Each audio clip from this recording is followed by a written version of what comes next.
heilumassa päänsä kanssa, missä tuli se 2-0 johtomaali, mutta hän oli taas sitten se, joka epäonnistui vähän purkupuskussaan, josta se tuli se pallo. Mikä maali!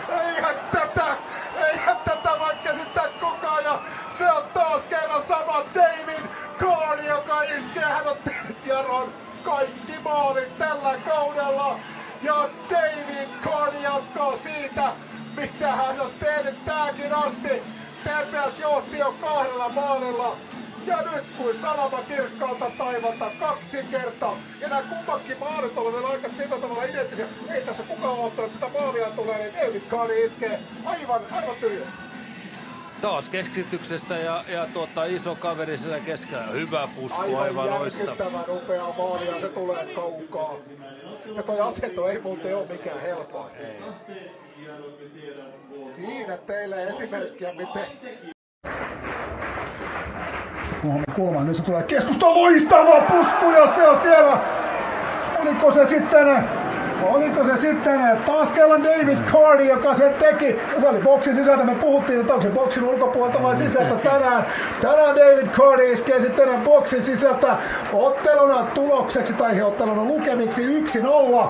Ja se on hieno ja se on aggressiivinen pusku. Se on kauden 4. maali Carneylle. Ja oliko näin, että Carney, mä en tiedä, onko hän tehnyt tyttöisen sopimuksen, mutta minusta hän oli vähän semmoinen muutaman kuukauden koeaikasopimus, niin hän ollaan pikkuhiljaa lunastelemaan jo. Joo, kyllä.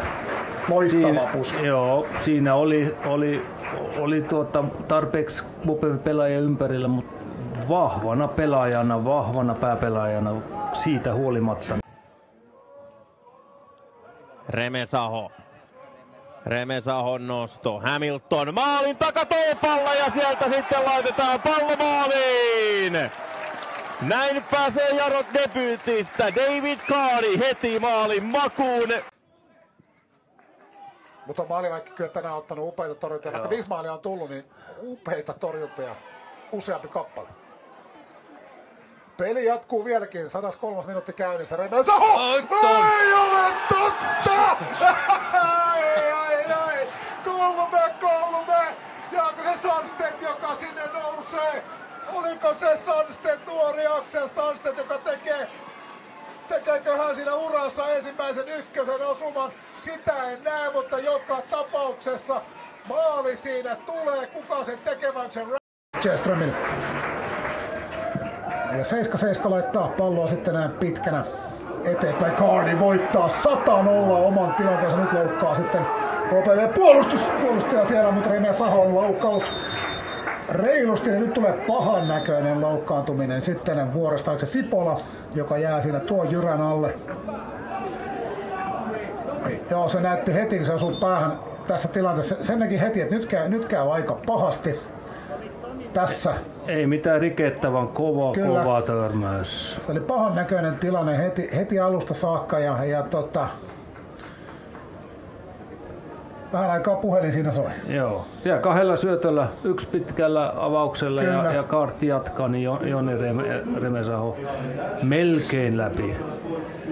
Ei ole kaukana paitsiokaan, mutta koska kyllä se taisi Kaikurina roikkua sen verran, että se ei ollut. Mutta siinä ei valmista tule. Vari nyt sitten kääntyy ja hyvä vastahyökkäys.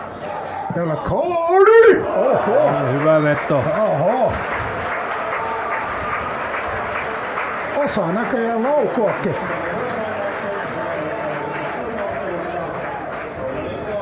Osa olisi voinut jopa odottaa, että olisi tuosta nostanut itselleen yleisesti puskenut.